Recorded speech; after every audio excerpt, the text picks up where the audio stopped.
우리들의 마음속엔 이 두 마음이 존재한다고 합니다. 하나는 진리를 추구하는 마음이고 또 다른 하나는 이 진리를 추구하는 마음에 대한 의심이라고 할 수 있어요. 이 두 마음은 인류를 동물들과 다른 존재로 구별시켰고 또 인류가 군집 생활에서 벗어나서 또 나라를 만들게 했고 더 나아가서 문화를 이루어 지금까지 이것을 유지하는 데 큰 힘이 되었다라고 합니다. 그리스도인들에게도 이런 두 가지의 마음이 존재합니다. 하나는 하나님에 대한 진리를 믿는 마음이고 또 다른 하나는 여기에 대한 의심이죠. 성경에 보면 많은 사람들이 이런 두 마음으로 하나님을 믿었으며 하나님을 시험하다가 또 참교육을 당하게 되었습니다. 우리가 신앙생활을 계속하면서 신앙생활이란 완벽하신 하나님께서 우리를 위해서 미리 예비해 두신 하나님의 계획을 의심하지 않고 또 믿는 마음으로 살아가는 것이라고 우리가 말씀을 통해서 들었습니다. 이런 믿음으로 살아가려고 결단을 하고 현재 우리의 삶을 되돌아보면 내가 과연 하나님의 인도하심으로 굳건히 걸어가고 있구나 하는 생각과 동시에 이 길이 과연 맞는 길인가? 내가 걸어가고 있는 이 길의 끝에 낭떠러지가 있는 건 아닌가 하는 의심이 들 때가 있다라는 것이에요. 제가 대학을 다니면서 레크레이션 자격증을 따기 위해서 그죠? YMCA 그죠? 거기에 가서 연수를 받은 적이 있습니다. 그중에 일반 회사원들의 팀워크를 위한 연수 과정에서 제가 실습을 하게 됐는데 저는 이때 처음으로 사람을 의심한다는 것이 이런 것이구나에 대해서 경험해 본 적이 있습니다. 이 팀별로 열심히 빵빵하게 뺑뺑이를 돌리고 난 다음에 단합되게 만들어 놓고 한 사람을 등을 돌리고 서 있게 합니다. 그리고 다른 팀원들이 그 뒤에서 사람을 받으니까 걱정하지 말고 뒤로 넘어서라라고 이렇게 말을 해요. 대부분의 사람들이 멈칫하는 겁니다. 그죠? 멈칫하면서 몇 초 동안 멈칫하고 뒤를 돌아보기도 하고 하면서 그냥 넘어지게 되는 것을 봤어요. 그걸 보면서 저렇게 걱정을 하면서 그렇게 머뭇거리냐라는 생각을 하면서 제 차례가 되었습니다. 근데 저도 눈을 감고 뒤로 넘어지려고 하니까 갑자기 뒤에 있는 사람이 아무도 없는 것 같은 그런 생각이 드는 거예요. 그래서 저도 단지 한 5초 정도 머뭇거리다가 또 뒤로 넘어진 그런 경우가 생각이 납니다. 실제 전쟁도 아니고 게임인데 설마 누가 안 받아주겠어라는 생각으로 내 차례가 되면은 정말 나는 흔들리지 말아야 할지라는 생각을 했지만은 제 차례가 되었을 때 더 막 이렇게 힘들고 더 쪼잔한 모습들로 내가 사람들에게 비쳤지 않을까라는 생각을 하면서 조금은 좀 두려운 마음도 들었습니다. 어릴 적 교회에서 이런 것들은 당연하다고 생각하면서 사람을 의심하면 안 된다는 것을 교육받으면서 살았던 저에게는 그럴 수도 있구나 하는 의심이 들었던 그런 순간이었어요. 그렇습니다. 이 그리스도인들도 두 마음을 가집니다. 믿음의 마음과 의심이죠. 이 두 마음은 모든 그리스도인에게 존재하는 어떤 면에서 우리 신앙생활 속에서 딜레마와 같은 그런 마음으로 우리들과 함께하는 요소라고 할 수가 있어요. 그만큼 우리들의 존재는 부족하고 연약하다는 것을 알 수가 있습니다. 자, 의심에 관련해서 영성신학자라고 불리우는 많은 책을 쓴 영성신학자인 오스 기니스라는 분이 있습니다. 우리 한국에서 많이 알려진 책 중에서는 소명이라는 책, 콜링이라는 책이 있죠, 그죠? 오스 기니스라고 하니까 어떤 분들이 기니스 이거 생각하시는 분이 계신데 같은 스펠링입니다, 같은 이름입니다. 이런 기니스라는 사람이 쓴 두 마음이라는 책이 있어요. 두 마음이라는 책, 투 마인드라는 책이죠. 이게 굉장히 오래된 책인데 이 책에서 이 기니스라는 사람이 의심에 대해서 이렇게 설명을 합니다. 의심은 당신을 분열시켜 두 개로 만든다. 당신을 지킬과 하이드로 만든다. 가장 불편한 곳에서 당신을 둘로 쪼갠다. 한 마음으로 나는 내가 살아가는 주님의 모습을 찾아 성경을 읽었고 또 다른 마음으로 나는 회의적인 시선으로 진물을 보았다. 한 마음으로 나는 믿었다. 그러나 다른 마음으로 나는 의심했다라고 이렇게 말을 합니다. 이렇게 두 마음을 가지는 것은 신앙생활하는 속에서 우리를 절망에 빠뜨리곤 합니다. 그렇기 때문에 우리는 의심이라는 마음을 어떻게 바라봐야 할지에 대해서 성경에서 그 해답을 찾아야 한다는 것이에요. 성경에서 하나님을 의심했던 많은 사람들이 존재합니다. 예수님께서는 이런 그들에게 어떻게 말씀해 주셨을까? 우리 마태복음 11장에 보면 세례 요한이 예수님에 대해서 예수님을 만난 자리에서 예수님한테 이렇게 질문을 합니다. 오실 그분이 당신입니까? 아니면 우리가 다른 사람을 기다려야 합니까? 라고 물어봐요. 그러니까 예수님께서는 조금은 부드럽게 내가 행하는 모든 기적과 이적들을 보라. 나 때문에 실족하지 않으면 복이 있도다라고 그에게 상기시켜 줍니다. 그러나 베드로가 풍랑 속에서 배 위에 있을 때 예수님께서 배 쪽으로 걸어오시는 모습을 보고 예수님 나도 함께 걸어가고 싶습니다라고 고백을 하셨습니까? 예수님께서 걸어오라 했을 때 자기가 예수님을 바라보고 물 위를 걸어가고 있을 때 자기를 향하여 오는 바람을 보고 무서워하여서 물에 빠졌을 경우가 있었습니다. 이때 예수님께서는 믿음이 작은 자여 왜 의심하느냐라고 하면서 우리 베드로를 책망하는 모습을 봅니다. 그리고 성경 속에서 의심하면 생각나는 의심의 아이콘 된 제자가 있지 않습니까? 바로 오늘 우리가 읽은 본문의 주인공 도마입니다. 도마도 역시 비슷한 경우로 예수님 앞에 의심의 눈초리로 예수님을 바라본 적이 있죠. 오늘은 이렇게 부활절이나 설교 속에서 나올 법한 의심 많은 도마의 이야기를 통해서 성경은 우리에게 우리들의 믿음에 대한 의심을 어떻게 바라보라고 하는지 여러분들과 함께 이 시간 나누어 봤으면 합니다. 첫 번째로 의심은 믿음의 생활 속에서 자연스러운 과정이다라고 말합니다. 이 아이들이 태어나자마자 많은 병원균의 공격에 무방비 상태로 존재하지 않습니까? 그러나 아이가 커가면서 면역력을 경험하게 되고 또 점점 튼튼한 성인으로 자라나게 됩니다. 지난주 화요일에 주안의교회 새로운 귀염둥이로 등극한 이지혜 집사님의 딸 보미가 태어났습니다.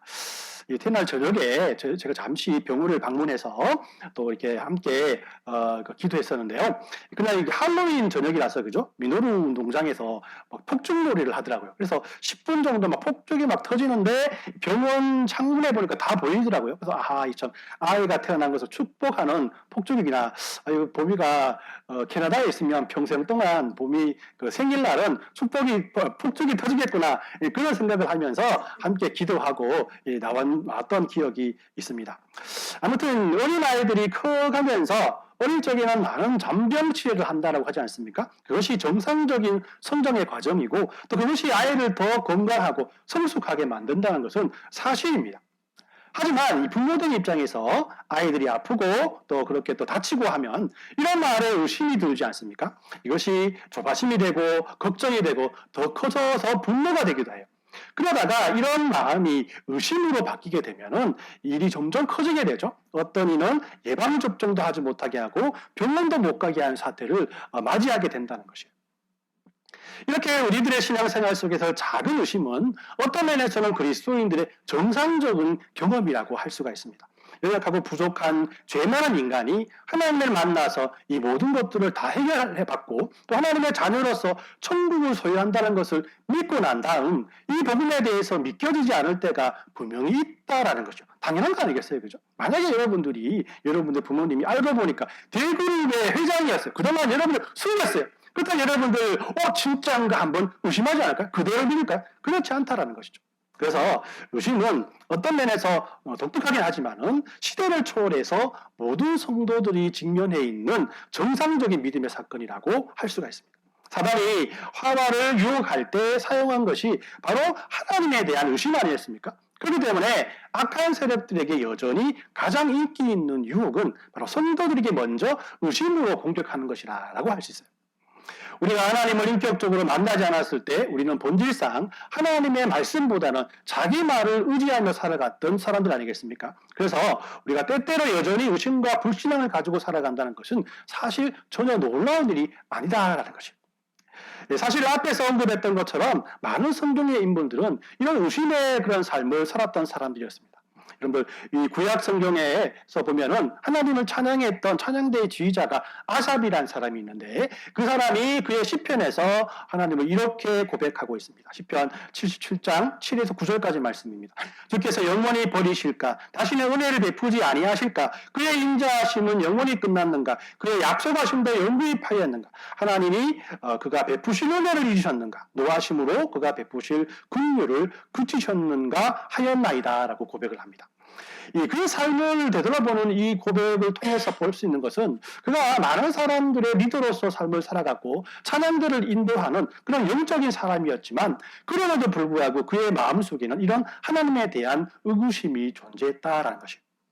선지자 우리 하박국은 처음부터 하나님 이건 너무하는 거 아닙니까? 라고 하나님의 공의를 의심하며 하박국을 시작합니다. 하박국 1장 2에서 4절까지 말씀을 제가 읽어드립니다. 여호와여 내가 부르짖어도 주께 듣지 아니하시니 어느 때까지니까 내가 강포로 말미암아 외쳐도 주께서 구원하지 아니하셨나이다. 어찌하여 내게 죄악을 보게 하시며 폐류를 눈으로 보게 하시나이까. 겁탈과 강포가 내 앞에 있고 변론과 분쟁이 일어났나이다. 이러므로 율법이 해이하고 정의가 전혀 실현되지 못하니 이는 악인이 의인을 에워쌌으므로 정의가 굽게 행하여 지민이다 라고 이렇게 말씀을 합니다. 하나님은 이렇게 말합니다. 이 세상이 이렇게 돌아가는 걸 보니까 하나님의 정의가 바로 행하여지는 거 행하지 아니하는 것이 아닙니까? 하나님의 정의를 믿지 못하겠다는 것이죠. 하나님의 정의가 의심이 간다라는 그런 고백입니다. 우리가 앞에서 살펴보았던 세례 요한도 또 베드로도 오늘 이런 도마도 어떤 식으로든 이런 의심이라는 두려운 존재와 전투를 벌이며 살아갔던 사람이었다라는 것입니다. 혹시라도 지금 믿음의 생활 속에서 하나님께서 우리의 갈 길을 인도해 주신다는 것에 대한 의심이나 하나님에 대한 신앙적인 의심이 드는 분들이 계십니까? 염려하지 마십시오. 의심은 결코 우리들을 하나님께로부터 떠나가게 하지 못합니다. 의심은 우리들을 불신자로 만들지 못한다는 것이죠. 그 대신 의심은 각종 유혹과 죄에 저항하는 동시에 마치 우리들의 몸에 항체가 생기면 다시는 그 병에 들지 않는 것처럼 우리들의 믿음을 더욱 굳건하게 하기를, 우리들의 믿음을 더욱더 굳건하게 하고 또 믿음의 사랑으로 우리를 성장시키는 과정 중에 있다는 것을 우리는 분명히 기억해야 합니다. 자, 그렇기 때문에 두 번째로 우리는 이 의심을 털어놓을 이 공동체를 우리 찾기 위해서 노력해야 한다라는 겁니다. 지난주에 말씀 나눔의 질문 중에 어떤 이런 의심이나 근심이 있을 때 여러분들은 누구에게 도움을 청하십니까? 라는 그런 그 질문을 가지고 우리 함께 말씀을 나눴습니다. 어떤 분들은 혼자 끙끙대며 의심의 터널을 지나고 있을 수도 있고, 그죠? 친구를 찾아서 모든 것을 속 편하게 틀어놓을 수도 있고, 그죠? 목사인 저와 같이 믿음의 멘토를 찾아가기도 합니다. 아무튼 의심이 우리에게 찾아오면 우리는 그냥 있지 않고 교회 공동체의 도움을 받아야 한다는 것입니다. 이 그림은 카라바조라는 그 화가 유명한 화가죠. 화가가 그린 성도마의 의심이라는 그런 그 그림입니다. 유명한 그림이죠, 그죠? 본문에 보면은 의심의 아이콘인 도마가 다른 제자들은 모두 부활하신 예수님을 만났다고 하는데 그 모임에 자신이 참석하지 못해서 자신을 못 만나는 그런 사건을 우리에게 보여줍니다. 그래서 혹시 섭섭한 마음도 들었을 것이에요. 왜 예수님께서는 자기에게만 안 나타나는가라는 것이죠. 마지막 식사의 자리에서 맛있는 반찬을 자기만 먹고 또 예수님께 가져다 드리지 않았던 그런 모습도 생각하면서 예수님께 혹시 그것 때문에 삐지셨나? 도마는 이런 근심 저런 근심하며 자기에게 드는 의심을 꽁꽁 싸매고 또 예수님 부활한 거 아닙니다 라고 하면서 손톱을 물어뜯으면서 구석에 처박혀서 고민할 수도 있었을 겁니다. 하지만 도마는 이런 혼자만의 고민을 혼자만 하는 것이 아니라 제자들과 많은 사람들 앞에서 이렇게 고백을 하죠. 다른 제자들이 그에게 이르되 우리가 주를 보았노라 하니 도마가 이르되 내가 그의 손에 못자국을 보며 내 손가락을 그 못자국에 넣으며 내 손을 그 옆구리에 넣어보지 않고는 믿지 아니하겠노라 라고 하니라 라고 이렇게 고백을 합니다. 저는 예전에 이 도마의 이런 고백은 상당히 화가 난 목소리로 했을 것이다라는 생각을 했어요. 얼굴에 핏대를 세우고 격양된 억양으로 이 말을 하지 않았나라는 생각을 했었습니다. 근데 이번 설교를 준비하면서 보니까 그거 아닌 것 같아요. 조금은 긴장되긴 했지만은 이 자신의 마음에 의심이 드는 것에 대한 내용들을 하나씩 솔직히 제자들 앞에 내어놓으며 함께 고민하자라는 오조가 아니었나라는 생각이 드는 겁니다. 자, 우리들에게 신앙적으로 의심이 찾아오면 이렇게 나눔을 통해서 교회 공동체에 함께 내어놓아야 합니다. 더 나아가서 이 의심을 해결하기 위해서 책을 찾거나 인터넷을 사용하여서 그 책을 찾거나 인터넷을 사용해서 그 의심을 풀기 위해서 노력해야 됩니다. 요즘 문화 이단들이 인터넷으로 선교 수단을 삼고 있기 때문에 여러분들 그런 인터넷에서 그런 것들을 찾을 때는 조심해서 분별해야 합니다. 그 인터넷에서 찾은 정보들은 목사님 저와 함께 상의한 후에 참고해 주시길 바래요. 요즘 이단이 막 정명석도 좀 구속됐는데도 막 지금 유튜브, SNS에서 막 선교하고 그죠? 신천지도 마찬가지입니다. 교묘하게 여러분들을 속이고 있으니까 조심해야 됩니다. 자, 이렇게 신은 자신을 고립시키는 속성이 있어요. 특히 수치감을 그 자신에게 줄 수도 있고 또 때로는 설명 자체를 불가능하게도 한다는 것이에요. 그러나 어떤 경우에도 이 음부는 아무런 도움이 되지 않습니다. 그렇지만 성도와의 교제는 천천히 여러분들을 의심의 골짜기에서 벗어나서 은혜의 바다로 여러분들을 인도할 것이에요. 세 번째로는 하나님을 계속 찾아야 한다는 것입니다. 자꾸 또 제 이야기를 해서 죄송한데 어릴 적에 가끔 이 친척분들이 저희 집에 놀러 오시면 저보고 다리 밑에서 주워왔다라는 그런 막 놀렸습니다. 이 책도 이런 책도 있더라고요. 저만 아니라 많은 분들이 당했던 그런 놀림이었던 것 같습니다. 제가 어릴 때부터 눈이 나빠서 안경을 썼었거든요. 그러니까 우리 집안에 눈 나쁜 사람이 없는데 네가 안경을 쓴 거 보니까 너는 우리 집안의 사람이 아니고 다리 밑에 주워왔다 이렇게 말을 했던 거예요. 그런데 어릴 적에 농담도 자꾸 들으면 진담처럼 들리지 않습니까? 그죠? 그래서 이 언젠가부터인가 기억나지는 않지만은 이 문제에 대해 상당히 고민을 많이 한 것 같습니다. 그래서 제가 이렇게 잘생긴 것도 다리 밑에서 나를 주워하는 것이 아닌가 뭐 이런 생각들을 가지고 계속 고민을 했습니다. 그러면 제가 계속해서 어머니께 나 주워왔냐고 물어보고 막 때를 쓰고 하니까 어느 날 이 어머니가 걱정이 됐는지 굉장히 심각하게 저에게 오더니만은 너 주워온 거 아니다. 내가 나왔다라고 말씀을 해주시더라고요. 그러면서 어머니 원래는 홀쭉한 몸매를 가진 아줌마였는데 지금 똥배가 이렇게 나온 것은 너를 낳고 난 다음에 몸조리를 제대로 못해서 뭐 그렇다라고 할머니 욕하고 막 이렇게 굉장히 욕을 하시더라고요. 야 이걸 보면서 맞구나. 진짜 나는 이 집안의 아이구나라는 생각을 하면서 저의 출생의 비밀이 벗겨졌습니다. 늘 자비롭게도 이렇게 어느 정도 시간이 지나면 하나님께서는 의심을 가진 모든 성도님들을 그냥 놔두지 아니하시고 깨우치게 하신다라는 것이에요. 하지만 그 방법은 우리가 가만히 있는다고 되는 것이 아닙니다. 우리는 우리에게 주어진 모든 것들을 동원해서 하나님 앞에 기도하며 말씀을 간구해야 돼요. 마태복음 7장 7에서 8절까지 말씀, 아주 유명한 말씀인데 제가 한번 읽어드립니다. 구하라 그리하면 너희에게 주실 것이요 찾으라 그리하면 찾아낼 것이요 문을 두드리라 그리하면 너희에게 열릴 것이니 구하는 이마다 받을 것이요 찾는 이마다 찾을 것이요 두드리는 이에게는 열릴 것이니라 라고 말씀을 합니다. 우리는 이 의심의 마음을 하나님 앞에 이렇게 구해야 합니다. 구하라 그리하면 하나님께서 너희에게 주실 것이다. 찾으라 그러면 너희가 찾을 것이다. 문을 두드리라 그러면 너희에게 열릴 것이니라고 말씀. 구하는 이마다 얻고 찾는 이마다 찾고 문을 두드리는 자에게 열어주신다고 말씀하지 않습니까?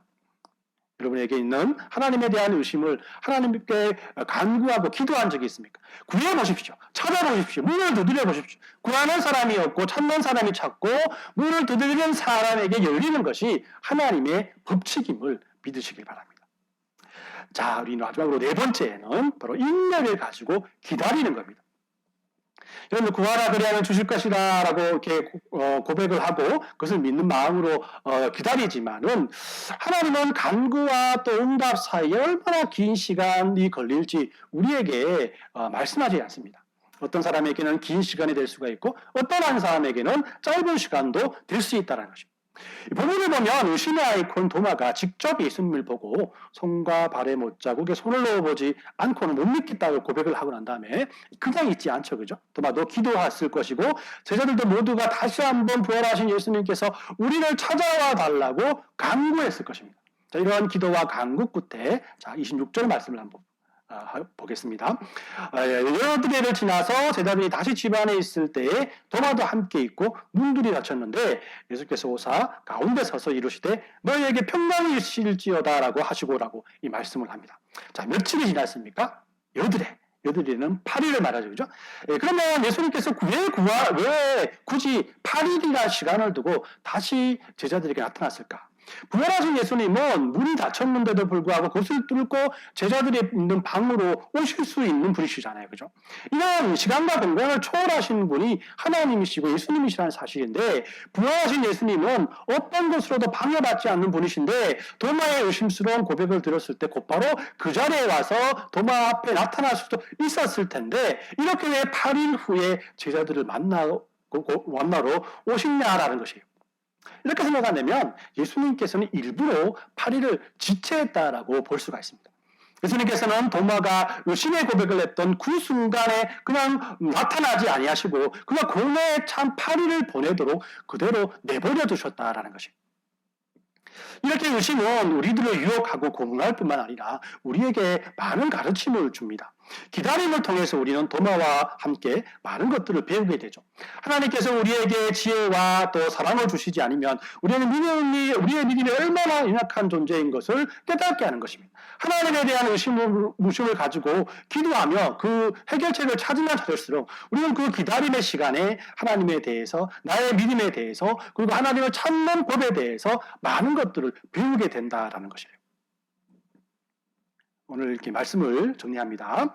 우리는 오늘 우리들의 신앙생활 속에서 있을 수 있는 하나님에 대한 의심을 어떻게 바라봐야 할 것인가에 대해서 말씀을 네 가지의 교훈을 우리가 들을 수 있었습니다. 첫 번째는 의심은 믿음의 생활 속에 자연스러운 과정이다. 그렇기 때문에 그 의심을 털어놓는 공동체를 우리가 찾아야 한다. 하나님께 계속 기도해야 하고 또 기도하면서 인내를 가지고 기다려야 한다라고 말씀을 드렸습니다. 자, 그럼 우리들의 의심의 아이콘, 그죠? 도마는 그 해답을 찾았을까요? 모든 그리스도인들이 아는 것처럼 그런 부활하신 예수님을 직접 만나게 됩니다. 그리고 그가 의심했던 것들을 모두 하나하나 해결하게 되죠. 그런 그의 손가락으로 직접 예수님의 옆구리에 창자국을 보고 옆구리에 손을 넣어보고 손과 발의 못자국에 손을 넣어보고 확인할 수 있었습니다. 그리고 예수님께서 한 말씀을 하시죠, 그죠? 믿음이 없는 자가 되지 말고 믿는 자가 되라. 물론 화를 내시는 거나 그렇게 하지 않고 부드러운 말씀으로 그에게 응답해 주었을 것입니다. 자, 이 말씀을 들은 의심의 아이콘 도마는 그 유명한 고백을 예수님께 고백하지 않습니까? 28절 말씀에 도마가 대답하여 이르되 나의 주님이시요 나의 하나님이시니이다. 누구나 하나님의 인도하심에 의심을 가질 때가 있습니다. 그러나 기도하고 인내하십시오. 하나님이 이 모든 의심을 해결해 주실 때까지 예수님을 떠나지 마십시오. 그럼 아예 의심하지 않으면 되지 않는 겁니까? 라고 또 의심하는 존재로 살아가는 것이 아니라 의심하지 않고 모든 것을 믿는 사람으로 살아가면 되지 않습니까? 라고 말할 사람도 있을 것입니다. 그러나 우리는 의심할 수밖에 없는 존재로 이 세상에 태어났습니다. 모든 사람이 하나님에 대해서 의심을 하되 그것을 인식하는 사람과 인식하지 못하는 사람들이 있다는 것입니다. 그러나 인식을 하고 하나님에 대한 의심으로 이 문제를 위해 기도하고 기도의 응답을 위해서 인내하는 사람들은 이 세상 그 누구도 하지 못한 예수님의 옆구리와 창자국에 손과 발의 못자국에 손을 넣어보는 큰 경험을 하게 될 것이라는 겁니다. 주님께서는 언제나 이렇게 나름의 이유가 있습니다. 예수님께서 도마에게 의심을 허락한 것은 그 해답을 찾기 위해 애쓰면서 도마의 믿음은 그만큼 성숙해져 갖고 인내하고 견고하게 하기 위했던 것이었습니다. 또한 이 주님께서는 언제나처럼 나름의 이유가 있습니다. 우리가 하나님께 가지는 의심을 통해서도 하나님께서는 이렇게 하나님의 위대하심을 우리에게 경험하게끔 한다는 것입니다. 이런 은혜와 믿음과 성숙과 하나님의 인내와 성령님의 인도하심이 우리 앞에 펼쳐질 하나님께서 준비해 놓으신 미래를 뚜렷하게 보게 하는 도구로 만들어 주실 것이라는 겁니다. 자, 이런 모든 축복이 저와 예배에 참석하는 또 말씀으로 위로받는 우리 모든 주안의 교회 성도들의 성도 위에 넘쳐나길 바라고 그의 삶 가운데 하나님을 항상 찾는 마음으로 말미암아 하나님께 영광 돌리는 저와 여러분들의 모든 삶 가운데 넘쳐나시길 또한 예수님의 이름으로 축원합니다. 아멘.